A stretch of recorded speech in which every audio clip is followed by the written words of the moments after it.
दोस्तों नमस्कार।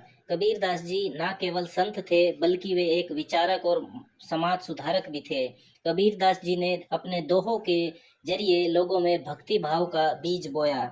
संत कबीरदास जी कहते हैं कि जब गुरु और गोविंद एक साथ खड़े हों तो उन दोनों में से गुरु को प्रणाम करना चाहिए, क्योंकि गुरु ही होते हैं जो गोविंद के पास जाने का मार्ग मनुष्य को बताते हैं। संत कबीरदास जी के ऐसे कई दोहे हैं जो मनुष्य को समस्याओं के अंधेरे से निकालकर समाधान के प्रकाश में ले जाते हैं। जीवन की आपाधापी में हर इंसान लक्ष्य प्राप्ति के लिए हाथ पांव मार रहा है। किसी भी क्षेत्र में सफलता की सीढ़ियों पर चढ़ना इतना आसान नहीं होता है। हमेशा साधना के मार्ग पर या फिर कहें लक्ष्य की राह में तमाम मुश्किलें आती ही हैं। ऐसे में चलिए जानते हैं जिंदगी का फलसफा सिखाने वाली संत कबीर की दिव्य वानियों का सार। पोथी पढ़ी पढ़ी जग मुहा, पंडित भया न कोय, ढाई आखर प्रेम का, पढ़े सो पंडित होए। इस दोहे में संत कबीरदास जी कहते हैं कि बड़ी से बड़ी पोथी पढ़ने से कोई लाभ नहीं मिलता जब तक कि आप में विनम्रता नहीं आती है या फिर लोगों से प्रेम से बात नहीं करते हैं। कबीरदास जी कहते हैं जिसे प्रेम के ढाई अक्षर का ज्ञान प्राप्त हो जाता है वही इस संसार का असली विद्वान है। माला फेरत जुग भया, फिरा न मन का फेर, कर का मन का डार दे, मन का फेर।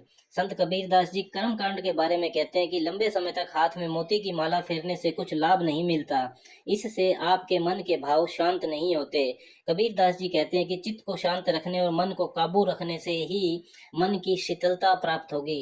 लोगों को अपने मन को मोती की माला की तरह सुंदर बनाना चाहिए। जाति न पूछो साधु की, पूछ लीजिए ज्ञान, मोल करो तलवार का, पड़ा रहन दो म्यान।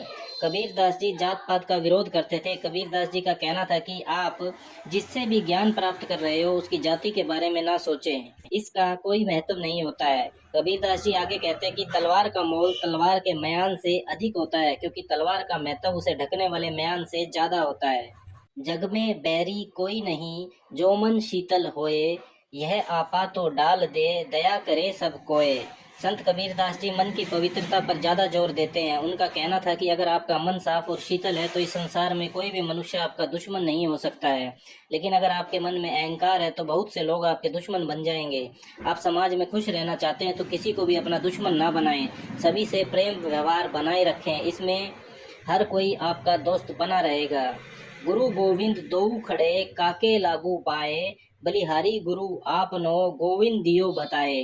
कबीरदास जी कहते हैं कि गुरु और गोविंद जब एक साथ खड़े हो तो उन दोनों में से सबसे पहले गुरु को प्रणाम करना चाहिए, क्योंकि गुरु ही गोविंद के पास जाने का मार्ग बताते हैं।